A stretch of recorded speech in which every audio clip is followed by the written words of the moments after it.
이번에 총회를 다녀왔는데 롱아일랜드까지 차를 몰고 갔다 왔습니다. 가는 길에 보니까 나뭇잎들이 아주 연한 연두빛을 띄어서 너무 아름답고 좋았어요.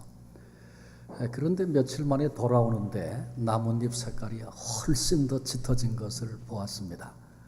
그걸 보면서 주님의 음성이 생각이 났어요. 수가성에 전도하셨던 주님이 제자들에게 너희들은 넉 달이 지나야 추수할 때가 오겠다 하지만 벌써 이미 희어져 추수하게 되었다. 주님이 말씀하셨죠. 그리고 그 수가성 내에 수많은 영혼들이 돌아올 것을 주님은 벌써 바라보고 계셨습니다. 절기로 보아서 이제 나뭇잎이 막 새파랗게 파랗게 되고 또 막 자라나서 이제 꽃이 피고 열매 맺게 되겠죠.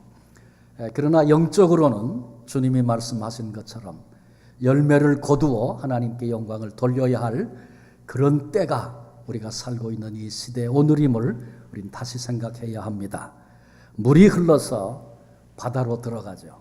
작은 졸졸 흐르는 그런 또랑물도 또 더 커져서 시냇물이 되고 더 낮아져 마침내 모든 물이 바다로 다 들어가는 것과 같이 교회가 경험하는 모든 사건, 우리가 걸어왔던 모든 역사, 우리가 가지고 있고 우리가 하나님께로부터 위임받았던 모든 힘과 모든 능력, 이 모든 것이 다 전도로, 선교로 연결이 되어져서 영혼을 구원하는 교회, 영혼을 구원하는 성도 되어야 합니다.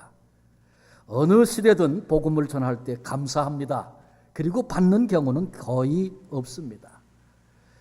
제가 한국에서 저 태국 북쪽에 있는 치앙마이라고 하는 곳, 그곳에서 또 차를 타고 몇 시간 올라가 산족들을 라후족이라고 하는 산족을 선교했던 그런 경험이 있습니다. 그때 하나님이 열망도 주시고 비전도 주셔서 아주 열심히 그렇게 섬겼던 적이 있었습니다.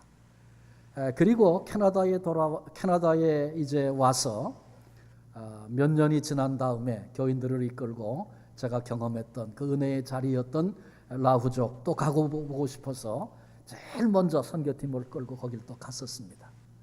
라후족은 평균 수명이 지금도 40입니다. 아주 무지하고 인간답지 못하게 살고 있는 참 불행한 그런 사람들이다 그렇게 보여지는데, 그곳에 처음 갔을 때 가장 살기 어려운 마을을 좀 소개해달라고 했더니 도일락 마을이라고 소개를 해줬어요. 정말 아주 어려운 그런 현장을 가서 봤는데, 그런데 그곳에 갔을 때 하나님이 많은 열망과 소원들을 주셨어요. 그때 조셉이라고 하는 그분은 카렌족이라고 다른 족입니다. 그런데 2대째 라후족을 전도하는 전도인이 되어져서 그곳 마을에 살면서 고난도 받고 핍박도 받고 그러면서 복음 전도하는 그런 분이셨어요.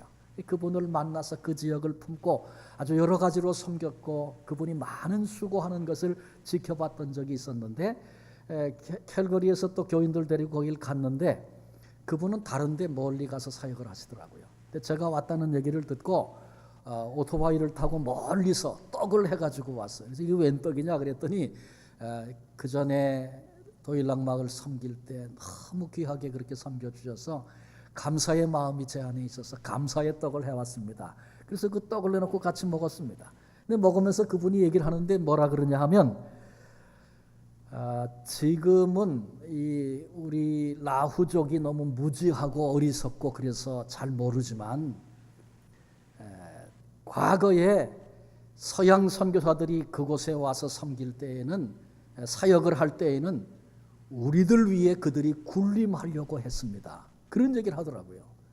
그런데 한국 선교사들이 자기의 삶의 편안함을 다 포기하고 이곳에 들어와서 우리와 똑같은 음식을 먹고 같이 자면서 우리를 섬기고 우리에게 복음을 전해주는 그런 일들, 우리 라후족이 아직 어리석고 무지해서 그게 얼마나 고맙고 감사한지 아직 깨닫지 못하고 있는데, 하나님이 그것을 깨닫게 하고 감사하게 할 그날을 우리에게 주실 거라고 그렇게 그분이 얘기를 하더라고요. 제가 그 얘기를 아주 감동적으로 들었어요. 그러면서 그분이 말하기를 요즘에 하나님이 제안해 주시는 도전이 있어서 기도 제목을 좀 소개해 드릴 텐데 기도해 주세요. 이게 무슨 기도입니까? 그랬더니 지금 한국 선교사들이 전 세계 다니면서 복음을 전하는 것처럼 예수님이 다시 오시는 재림의 그때에 우리 라후족들이 일어나서 그래서 전 세계에 다니면서 복음을 증거하다가 오시는 주님을 맞이할 수 있도록 그렇게 해달라고 기도하고 있습니다. 그 얘기가 얼마나 감동적인지 몰라요. 그래요. 복음을 받고 내게 복음이 오기까지 어떤 희생과 어떤 수고를 통해서 여기 왔는가 그것이 알아지고 복음을 위해서 헌신한 것이 얼마나 귀한 것인가 깨달아지고 그래서 감사하게 된다는 것은 굉장히 시간도 필요하고 성숙해져야 할 수 있는 그런 일이라 여겨집니다. 복음을 증거하면 쉽게 반대하는 사람을 만나게 되고 저항에 부딪히고 박해를 받게 되고 심지어는 순교도 당하게 됩니다. 그런데 그 배후에는 사탄의 세력이 있다는 사실을 우리는 볼 수 있어야 합니다. 사탄은 자기 휘하에 두고 마음대로 쓰던 사람들이 복음을 듣고 예수님께로 가는 것을 가장 싫어합니다. 그래서 수단과 방법을 가리지 않고 복음 증거하는 일을 방해하고 그리고 가로막고 그런 사람을 죽여 없애려고 하는 그런 시도를 하고 있다는 것 우리가 볼 수 있어야 합니다. 그러나 그럼에도 불구하고 복음은 반드시 증거되어야 합니다. 복음 자체에 능력과 힘이 있습니다. 전하는 사람이 얼마나 뛰어난 사람이냐, 그 사람이 얼마나 인격적인 사람이냐, 얼마나 많은 지식을 가지고 있고 어떤 소유를 가진 사람인가, 그건 그렇게 중요하지 않습니다. 왜냐하면 복음 자체에 능력이 있기 때문에 복음을 전하면 거기에 역사가 일어나게 되는 것입니다. 교회는 지나간 역사를 보면 세월이 흐르면서 부끄럽게도 내부적으로 부패합니다. 그런 일들이 비일비재합니다. 우리 속에도 있지 않는가 돌아다 봐야 합니다. 그래서 교회가 늘 자성해야 되고 스스로 돌아보고 개혁해야 된다. 그런 말을 끊임없이 하는 거죠. 그런가 하면 교회는 또 외부로부터 박해와 핍박을 받습니다. 여러분, 내부적으로 부패하고 외부적으로 공격을 받으면 교회가 없어지는 게 자연적인 일이죠. 그런데 지나간 역사를 돌아볼 때 교회가 없어졌습니까? 아닙니다. 지금 이 순간에도 하나님의 교회들이 아름다운 모습으로 꽃피우고 세계 곳곳에서 역사하고 있는 것을 우리는 압니다. 그것은 우리 안에 우리에게 허락하신 그 복음이 능력이기 때문에 그렇습니다. 자연적인 현상으로는 교회가 다 소멸되고 없어져야 합니다. 역사 가운데 교회를 없애려고 했던 그런 시도가 얼마나 많았는지 모릅니다. 그러나 그렇게 시도했던 사람들은 이름 없이 사라져버리고 그 땅에 하나님의 교회가 세워져 있는 것을 봅니다. 이것은 하나님이 친히 하시는 일입니다. 그러므로 우리는 주님께서 우리에게 맡기신 복음 증거의 사명을 순종으로 감당해야 합니다. 복음서는 예수님의 생애를 기록한 책들이죠. 그런데 그 책의 말미에 보면 동일한 의미의 말씀들을 하고 있어요. 마태복음에 보면 가서 모든 족속으로 제자를 삼아라. 마가복음에 보면 너희는 온 천하에 다니며 만민에게 복음을 전파하라. 누가복음에 보면 너희는 이 모든 일의 증인이라. 요한복음에는 베드로에게 주님이 내가 나를 사랑하느냐, 좌절과 절망 속에 있는 베드로를 찾아오셔서 그렇게 물으시고 내 양을 먹이라, 내 양을 치라, 내 양을 먹이라 말씀하셨습니다. 성도라면, 예수님을 사랑하는 사람이라면, 그리스도의 몸을 이루고 있는 진정한 교회라면 마땅히 우리 주님이 그토록 당부하여 맡기신 주님의 그 명령을 기억하며 복음을 증거하는 사명을 감당해야 합니다.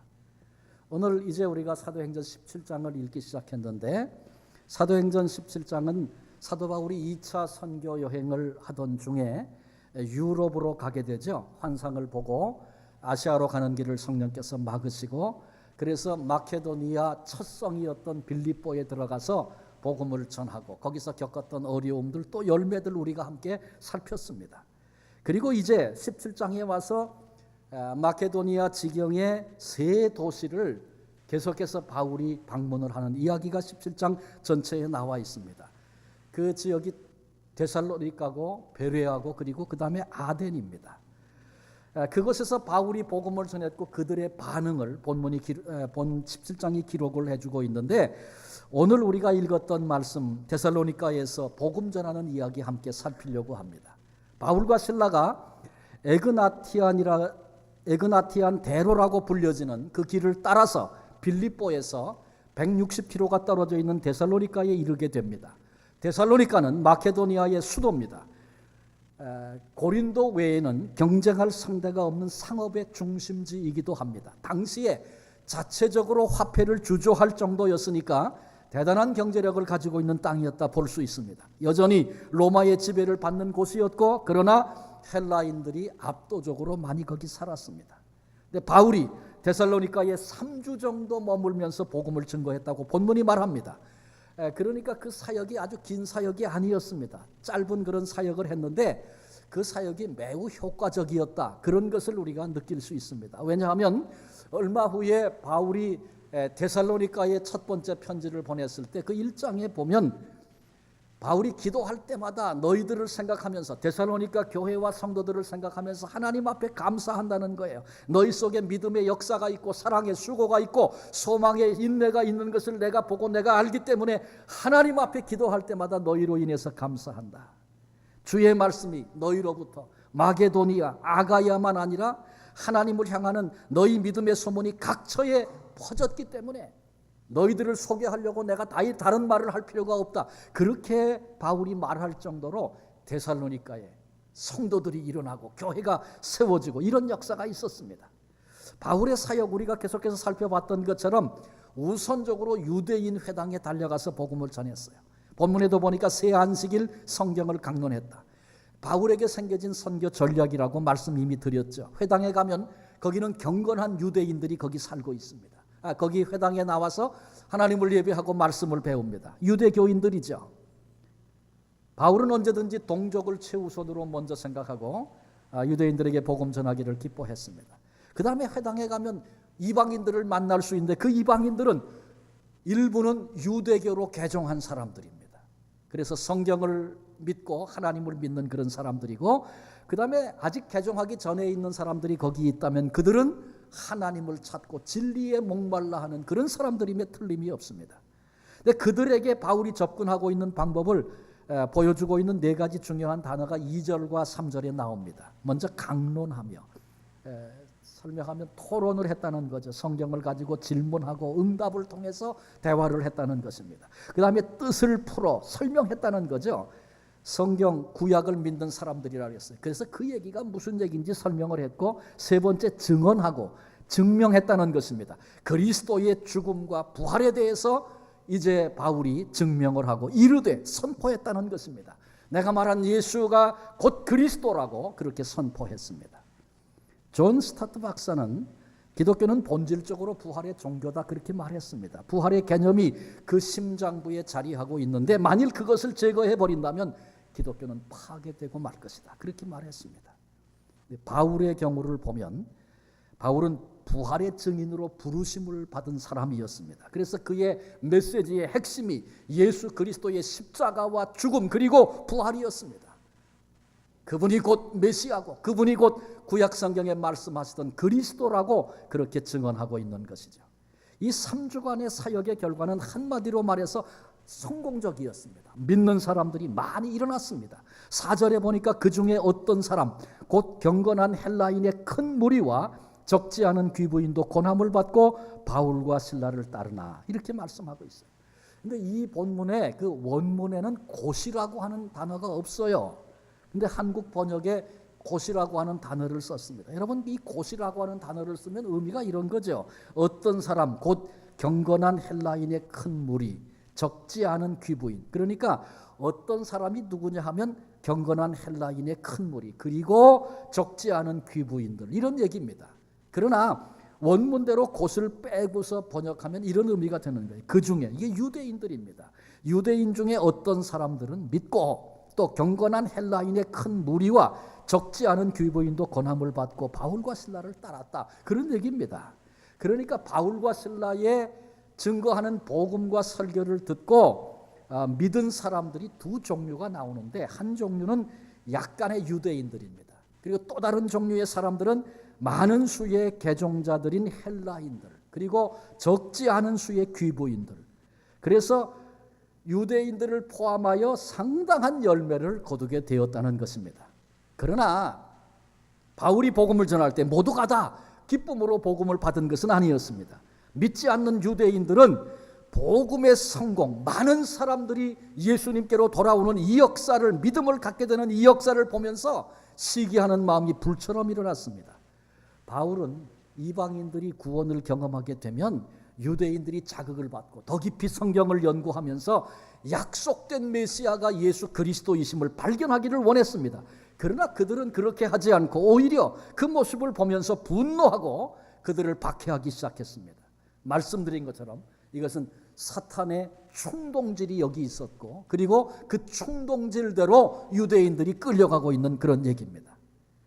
5절에 보니까 그러나 유대인들은 시기하여 저자의 어떤 불량한 사람들을 데리고 때를 지어 성을 소동하게 하여 야손의 집에 침입하여 그들을 백성에게 끌어내려고 찾았으나, 이렇게 말씀하고 있어요. 이 소동을 일으킨 장본인은 누구라고요? 믿지 않는 유대인들, 시기심으로 가득 차 있던 유대인들이 이런 일을 저질렀습니다. 이 소동에 이용한 사람들이 있었습니다. 5절에 아까 읽었죠? 저자의 어떤 불량한 사람들이라 그랬어요. 공의, 도덕 이런 것들은 아예 다 없이 살아가는 그런 사람들을 뽑아서 선동하게 만들었다, 그런 얘기입니다. 깡패와 건달을 동원해서 복음을 대적하는 악한 역할을 그들이 한 것입니다. 어떤 방법을 썼습니까? 먼저 성을 소동하게 만들었습니다. 여러분, 이건 사탄의 계교입니다. 대중을 선동하고 혼란 가운데 빠뜨리고, 이런 것은 결국 폭동으로 이어지기 쉽습니다. 때를 지어 성을 소동하게 하고 그들이 한 일입니다.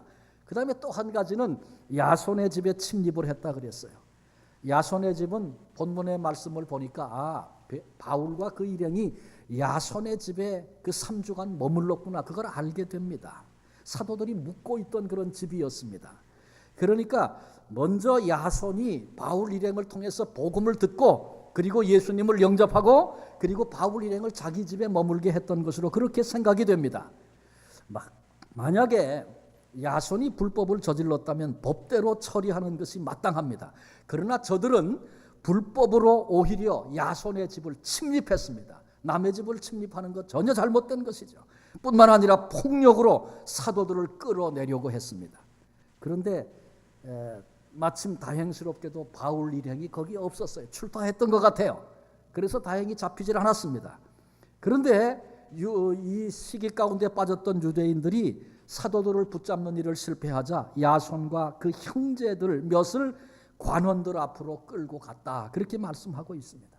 흥분한 그들이 야손과 함께 있던 형제들, 그리스도인들입니다. 예수 믿게 된 사람들입니다. 그들을 잡아서 끌고 갔습니다. 가는 그 길에 잘 모시고 갔겠습니까? 그럴 리가 있나요? 구타도 하고 몹쓸 짓 한 거 뻔한 일입니다. 그리고 불법을 자행했던 이 사람들이 오히려 사도들을 통치자에게 고발을 합니다. 합법을 위장하는 그런 방법이죠. 천하를 어지럽게 한 사람들이다. 자기들이 성을 소동하게 만들어 놓고 천하를 어지럽게 하는 사람, 사회 질서를 문란케 하는 사람이라고 고발했습니다. 또 한 가지는 정치적인 이유를 댔는데 가이사의 명을 거절했다. 다른 임금, 곧 예수라고 하는 임금을 섬긴다, 그런 얘기입니다. 이것을 정치적인 의미로 해석한 거죠. 우리는 왕 대신 그리스도, 주님이 나의 왕이십니다, 이런 고백을 하잖아요. 초대교회 분명하게 그런 고백을 했습니다. 근데 그런 고백을 듣고 그걸 정치적으로 해석해서 가이사 외에 또 다른 왕을 인정하고 지지하고 따르는 사람들이라고 그렇게 정치적으로 몰아간 것입니다. 이런 의도적인 오해가 결국은 로마 시대에 수많은 순교자들을 낳았다는 사실을 우리는 알고 있습니다. 예수님을 십자가에 못 박을 때도 마찬가지였죠. 빌라도가 잘 움직이려고 하지 않으니까 당시 종교 지도자들이 가이사 외에는 우리에게 왕이 없습니다. 유대인의 왕이라고 하는 이 사람을 그냥 모른 척 묵인하고 버려둘 겁니까? 책임을 다하지 않는 거, 그거 잘못된 거 아닙니까? 이렇게 공갈하듯이 협박한 것입니다. 그런데 본문에도 그런 일이 계속해서 진행되고 있습니다. 그런데 그런 사람들을 야손이 영접을 했다는 것입니다. 여러분, 여기서 우리가 주목해 봐야 할 것이 있습니다. 야손과 그 형제들, 예수 믿은 지 얼마나 된 사람들 같습니까? 야손과 그 형제들은 예수 복음을 듣고 예수님을 믿게 된 지 3주가 채 안 되는 사람들입니다. 왜? 바울이 데살로니가에 가서 처음 복음 전하고 거기 머물렀던 기간이 총 3주간입니까? 3주가 채 안 되는 초신자입니다. 그런데 예수를 믿고 나서 핍박을 받고 비난과 위협을 당하고 깡패들에게 얻어맞고 결국은 보석금을 내고서야 겨우 풀려났습니다. 이런 큰 위기를 그들이 겪게 된 거죠. 그런데 그 결과는 그러면 어떻게 됐는가? 이런 고난을 복음을 듣고 예수 믿고 무서운 핍박을 당했는데 그 결과는 어떻게 됐는가? 데살로니가전서 1장 6절 7절을 제가 읽겠습니다. 또 너희는 많은 환난 가운데서, 이 많은 환난은 지금 야손과 그 형제들이 겪었던 이야기들입니다. 많은 환난 가운데서 성령의 기쁨으로 말씀을 받아 우리와 주를 본받는 자가 되었으니 그러므로 너희가 마게도냐와 아가야에 있는 모든 믿는 자의 본이 되었느니라. 바울이 데살로니가 교인들을 격려하면서 편지를 썼을 때 너희가 많은 환난 가운데, 본문이 배경이 된 것 틀림없는 사실이죠. 그런데 그 환난이 찾아왔을 때 예수 믿고 3주도 안 됐는데 무서운 핍박이 왔음에도 불구하고 그때 돌아서고 포기한 것이 아니라 기쁨으로 말씀을 받아서 우리를 본받고 주를 본받는 자가 됐다. 그래서 너희는 마게도냐와 아가야에 있는 모든 믿는 자의 본이 되었구나. 그렇게 바울이 지금 기뻐하는 것입니다. 그러니 야손이 얻어맞고 끌려가면서 내가 괜히 예수 믿겠다 그랬네. 바울 일행 괜히 우리 집에 모셨네. 그렇게 후회하고 원망하지 않았다는 거죠. 성령의 기쁨으로 말씀을 받은 연고입니다. 죽을 나를 대신해서 죽으신 예수 그리스도의 그 사랑을 생각하면서 내가 복음을 믿는 것 때문에, 예수님을 믿는 것 때문에 이런 어려움을 당한다면 복음을 증거하고 전하면서 자기의 삶을 드린 바울이 전도하면서 얼마나 많은 고난을 받았을까? 나보다 더 늦게 예수님을 믿기로 작정한 아무개 그들이 이 어려움을 이겨야 될 텐데 그들을 염려하며 기도하며 포기하지 않고 뒤돌아서지 않았던 그런 야손과 그 형제들의 아름다운 모습을 생각할 수 있어요. 어떻게 이런 일이 있습니까? 여러분, 복음을 듣고 그게 은혜고 사랑이었다는 걸 깨달아져서 감사하기까지 오래 걸린다고 그랬잖아요. 근데 3주도 채 안 됐는데 어떻게 이런 역사가 있었습니까? 그것은 복음의 능력입니다. 복음의 능력. 우리 하나님은 교회가 전혀 세워질 수 없다, 그렇게 여겨지는 그곳에 그리스도의 몸인 교회를 세우시기도 하고, 열매는 찾아볼 수도 없다, 그런 상황에서도 거기서도 아름다운 열매를 맺게 하시고, 전도의 가능성 요만큼도 없습니다. 그 사람은 씨도 안 먹힙니다. 그런데 그곳에 전도의 역사와 열매가 일어나게 하시는 분입니다.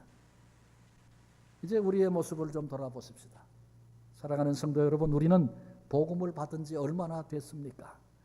예수님을 믿은 지 얼마나 되셨습니까? 혹시 오늘까지 신앙생활에 오면서 복음 때문에, 예수님을 믿는 것 때문에 고난을 받아 보셨습니까? 물론 일부러 쫓아다니면서 나를 좀 핍박해 달라고 그럴 필요는 전혀 없습니다. 그러나 내가 고난을 경험해 보지 못한 그 이유가 제대로 한 번도 복음을 전해본 적이 없기 때문에, 그래서 내가 고난을 경험해 본 적이 없다면 그건 지극히 부끄러운 일입니다. 복음은 전하지 않으면서 예수 믿는 사람들 바라보고 오히려 이러니 저러니 신앙생활 그들을 불편하게 하고 실족하게 한 것은 없는가? 우리의 모습, 나의 모습을 돌아보아야 합니다. 우리도 복음을 증거하면서 그것 때문에 고난을 각오하는 것 마땅한 일입니다. 왜? 나를 대신해서 십자가에 죽으신 예수 그리스도의 사랑을 아는 성도라면 그게 마땅한 일이기 때문에 그렇습니다. 우리 교회는 매년 가을이 되면 멋진 향기를 합니다. 멋진 향기 사역을 통해서 예수 믿는 성도된 우리들이 내 신앙을 재정립해보고 재정돈해보는 그런 시간 같습니다. 그런가 하면 불신자들을 초청해서 그들에게 확실한 복음을 전하는 그런 사역을 감당하고 있습니다. 이제 우리 교회가 가을에 이 일을 감당하기 위해서, 준비하기 위해서 VIP를 작정하고 내가 누구에게 전도할까? 그 사람을 위해서 기도하고 그 사람에게 증인으로 서는 그 일을 하려고 합니다. 전도 얘기가 나오고 이맘때쯤 돼서 VIP를 정합시다, 기도합시다 그러면 나는 뭐 아는 게 너무 없어서 내가 뭘 전할 수 없습니다. 그런 생각하지 말아야 합니다. 내가 복음을 일어나서 전하기 위해서 전하려고 하다 보니까 내 생활이 아직 너무 부끄럽습니다. 여러분 그렇게 하시면 안 됩니다. 그럴 필요도 없어요. 그건 겸손이 아닙니다. 복음 전해봐야 반발만 얻고 욕만 먹지 이런 말도 하지 말아야 합니다. 고린도후서 4장 7절에 보면 우리가 이 보배를 질그릇에 가졌으니 이는 심히 큰 능력은 하나님께 있고 우리에게 있지 아니함을 알게 하려 함이라. 인생을 설명하고 있는데 성도는 어떤 사람이냐? 우리의 존재는 질그릇과 같은 존재입니다. 깨지면 그만이고 흉한 것이 질그릇이죠. 그런데 놀랍게도 우리 안에 보배를 담아주셨다는 거예요. 우리가 듣고 믿게 된 예수 그리스도는 우리 인생의 보배가 됐습니다. 우리 안에 보배 되신 예수 그리스도를 모시게 하셨다는 거죠. 그래서 우리를 통해서 예수 그리스도가 전달되고 증거되는 것, 이것은 내가 할 수 있는 것이 아니고 내가 하는 것이 아니고 그 큰 능력의 하나님이 하시는 일임을 우리가 깨닫고 알고 하나님이 하시겠다 고백하고 우리는 단지 순종하면 되는 것입니다. 우리 이제 같이 전도하면서 기도하면서 그렇게 나가려고 하는데 또 우리를 귀찮게 하는 거 아닌가? 여러분 그렇게 생각하지 마십시오. 하나님이 저와 여러분 우리에게 주시는 특별한 기회입니다. 성도들이 목원들이 같이 협력하고 같이 격려하고 그 다음에 정해진 사람을 위해서 함께 같이 기도해 주면서 찬스를 만들고 만나기도 하고 이런 일들을 하는 것 하나님이 우리에게 주신 기회입니다. 이런 기회에 전도하지 못한다면 언제 내가 전도할 수 있겠어요? 하나님이 특별하게 주신 기회구나 그렇게 생각하고 내가 전할 수 있는 메시지 신통치 않을 수 있습니다. 복음 전하는 내게 여전히 부끄러움 있을 수 있습니다. 복음을 전할 때 방해하고 저항하고 사탄의 괴계가 얼마든지 있을 것입니다. 그러나 연약한 우리일지라도 전도하게 될 때 그 복음을 들은 사람이 예수님을 영접하게 되고 믿음을 갖게 되는 그 일은 우리의 일이 아니고 능하신 하나님의 일이라는 것을 신뢰해야 합니다. 우리는 단지 기회를 얻는 대로 복음을 전하면 되는 거죠. 내가 받은 은혜 나누면 되는 것입니다. 그때 기대할 수 없는 그런 상황에서도 열매를 맺게 하시는 하나님의 역사를 경험하게 되는 것입니다. 왜냐하면 우리 하나님은 환경을 초월하여 역사하시는 초자연적인 하나님이시기 때문에 그렇습니다. 데살로니가에서 복음을 바울이 전했습니다. 말씀을 들은 것처럼 그것 쉽지 않은 곳이었습니다. 유대인들이 시기하고 깡패를 동원하고 그래서 이제 복음을 증거하는 일을 방해하고 거기서 복음을 전하는 일이 그렇게 힘들고 어려웠음에도 불구하고 저항도 있고 핍박도 있었음에도 불구하고 그곳에 데살로니가 교회가 세워지고 향기로운 성도들이 일어나게 되고 열매 맺는 그런 은혜를 누리게 하셨습니다. 하나님이 하신 일입니다. 한 자매가 부산에 살던 자매가 서울에 올라와 직장 생활을 합니다. 그러던 중에 한 여집사님을 통해서 복음을 듣게 되고 주님을 영접하고 예수를 믿게 됐습니다. 주님의 사랑을 깨닫고 그리고 내 앞에 주신 그 소망을 바라다 보면서 기뻐하고 감사했는데 얼마 안 가서 마음에 큰 부담이 생겼어요. 그 부담은 뭐냐 하면 부산에 살고 계신 친정아버지, 자기 아버지입니다. 근데 아버지는 아주 엄한 분이세요. 그래서 그 아버지 앞에서 아버지의 생각과 이야기, 말씀과 다른 얘기를 누가 자식이나 가족이 누가 하면 용납을 하지 않는 분입니다. 그래서 그 아버지 떠나 서울 와서 외롭지만 사는 게 훨씬 잘 됐다고 생각하며 살던 그런 딸이었습니다. 그런데 그 아버지가 암에 걸려서 지금 투병을 하고 있습니다. 복음을 알고 나니까 예수님의 사랑을 알고 나니까 우리 아버지 저렇게 그냥 사시다가 돌아가시면 천국에 갈 수 없는데 지옥에 갈 수밖에 없는데 내가 가만히 있을 수가 있나. 그런데 암만 생각해도 내려가서 아버지에게 아버지가 생각하는 것과 다른 복음을 전한다는 건 엄두도 나지 않는 그런 일이었습니다. 그래서 고민하고 기도하다가 자기에게 복음을 전해준 그 집사님, 자기를 양육해주고 있는 그 집사님을 일부러 만나서 얘기를 했어요. 제 안에 큰 부담이 있어요. 제 아버지에 대한 이야기입니다. 그 상황을 다 설명을 했어요. 그리고는 제가 도저히 혼자 내려갈 용기가 없는데 집사님 나랑 같이 가실 수 있겠어요? 두 사람이 기도하면서 서로 시간을 정하고 부산으로 내려가기로 그렇게 작정을 합니다. 정한 그날 두 사람이 만나서 고속버스를 타고 부산을 향해 갑니다. 가면서 하나님이 역사해 주실 것을 기대하고 하나님 도와주세요. 성령님이 미리 예비해 주세요. 기도하면서 내려가는 거죠. 그런데 곁에 앉은 한 젊은이가 있었는데 이 청년이 굉장히 보기에 벌써 얼굴이 어둡고 아주 굉장히 힘들어 보이는 그런 모습을 봤어요. 그래서 그 집사님이 물었어요. 이런저런 얘기를 조금 나누다가 내가 중요한 질문을 하나 해도 되겠느냐고. 뭔데요? 혹시 형제는 지금 죽으면 천국에, 오늘 죽는다면 천국에 갈 수 있겠습니까? 이렇게 물었더니 이 젊은이가 눈이 이만해지는 거예요. 도대체 무슨 얘기냐고. 그래서 자세하게 복음을 풀어 설명했어. 그랬더니 이 젊은이가 그 말씀을 듣고 복음을 듣고 예수님을 믿기로 영접하기로 작정을 하고 예수님을 영접하는 기도를 했습니다. 그리고 나서 기도를 끝내고 나니까 눈물을 쭈르륵 흘리면서 자기 얘기를 하는 거예요. 사실 자기는 대학을 떨어졌는데 2번 떨어지고 3번 떨어지니까 창피해서 자기 아버지에게 거짓말로 붙었다고 부모에게 얘기했다는 거예요. 그리고 돈을 보내주고 그 돈을 학교 다니는 척하면서 쓰는데 너무너무 마음이 괴롭고 고통스러워서, 그리고 자기가 생각했던 것 잘 안 되니까 드디어 본인이 결정을 하고 내가 차라리 이렇게 살 바에야 죽는 게 낫겠다. 그렇게 결정을 했다는 거예요. 자기 부모가 살고 있는 부산에 지금 내려가는데 자기 집은 이런 동산 밑에 있어서 그 동산에 올라가면 다 보인대요. 엄마 아빠 볼 그런 엄두도 안 나고 그냥 그 동산에 올라가서 엄마 아빠 얼굴 멀리서 한번 바라보고 그리고 내가 내 생명을 끊겠다. 자살하려고 이 친구가 다 자살 도구를 준비해 가지고 그리고 지금 부산을 향해 가던 중에 이분을 통해서 복음을 듣고 하나님의 사랑을 알게 되고 내가 이제는 내 인생을 달리 살아야 하지 않겠는가. 내가 이제 돌아가서 부모님에게 내 거짓을 다 밝히고 내가 그렇게 다시 한번 좀 살아보겠다고 그런 고백을 하더랍니다.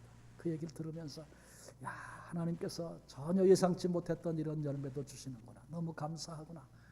오늘 틀림없이 하나님이 역사해 주실 거야. 두 분이 그렇게 기도하면서 이제 집에 갔다는 거죠. 병석에 누워있는 분에게 가서 인사를 드리고 또 이런저런 얘기를 나누다가 드디어 복음을 전하기 시작합니다. 그랬더니 그 아버지가 인상을 이렇게 쓰시는 거예요. 그래서 그 딸은 떨면서 야, 드디어 우리 아버지가 이제 본색을 드러내시는가 보다 이렇게 생각을 했다는 거죠. 이제 복음을 거의 전해가는데 갑자기 이 아버지가 소리를 버럭 지르면서 그런데 도대체 당신 이름은 뭐요? 이렇게 묻더라는 겁니다. 그래서 저는 아무개입니다. 그리고 자기 이름을 설명하면서 그런데 아버님 왜 제 이름을 물으셨어요? 그랬더니 이 아버지가 하는 말씀이 나도 죽으면 예수님 만나고 싶은데 예수님 만났을 때 누가 나를 소개했느냐 그렇게 물으면 내가 누가 소개했다고 가서 얘기할 말이 있어야 되지 않겠느냐고. 그래서 그 이름을 알려달라고 그랬다는 거예요. 그리고는 성령께서 그날 역사하심으로 예수님을 영접하고 그 아버지가 하늘의 소망을 붙잡게 됐답니다. 사람의 생각으로는 되지 않는 거예요. 그런데 복음을 드러내시고 보게도 알게도 하시는 분은 성령님이시기 때문에 하나님이 그 일을 주도하셔서 그 역사를 이루신 것이죠. 저는 그 얘기 들으면서 그렇겠구나. 주님 앞에 갔을 때 많은 사람들이 뛰어나와서 내가 이 사람 때문에 주님 여기 왔어요. 저분 때문에 내가 여기 왔어요. 이런 사람들 있으면 얼마나 행복한 크리스찬입니까? 근데 나 때문에 천국에 왔다는 사람 한 사람도 없어. 오히려 저 사람 때문에 내가 천국에 못 왔다고 할 사람이 있다면 얼마나 불행한 인생이 되겠습니까? 이제 데살로니가에 되어졌던 이야기를 들으면서 우리도 우리의 모습을 좀 돌아다 보고 남은 생에 어떤 삶을 살아야 되겠는가 살펴봐야 합니다. 말씀드렸던 것처럼 우리는 온전하지 못합니다. 우리의 인격 다 우리에는 부끄러운 모습들 다 있습니다. 그러나 우리가 인격이 훌륭해서 복음을 전하는 것이 아니고 주님께서 그런 나라도 우리를 통해서 복음이 흘러가고 하나님의 나라가 이 땅에 이루어지는 것 우리 주님의 소원입니다. 우리는 단지 순종함으로 예수 그리스도의 복음을 증거하게 되면 하나님이 친히 하나님의 역사를 이루어 가시는 것입니다.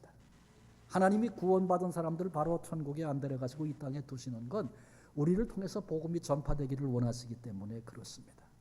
우리를 그 일에 쓰시기를 원하시고 하나님이 힘이 없어서 능력이 없어서 그래서 능력 있는 사람 힘 있는 사람 찾으시겠습니까?